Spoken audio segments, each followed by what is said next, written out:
पंढरपुरातील एका गाडी चालकाला भाडा असल्याचं सांगून बोलावून घेत अमानुष मारहाण करून लुटल्याची घटना तुळजापुरात घडली। ही घटना काल तुळजापूर लातूर रोडवर घडली।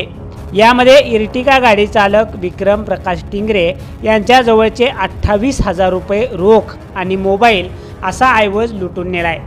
टिंगरे हे काल पंढरपूरहून सोलापूरला भाडं घेऊन गेले होते। याच दरम्यान त्यांना तुळजापूरहून एक फोन आला।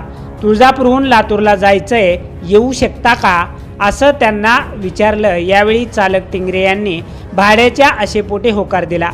तुळजापूर येथे गेले असता टिंगरे यांना अज्ञात 4 ते 5 जणांनी मोटारसायकलवर बसवून एका निर्जन स्थळी नेलं।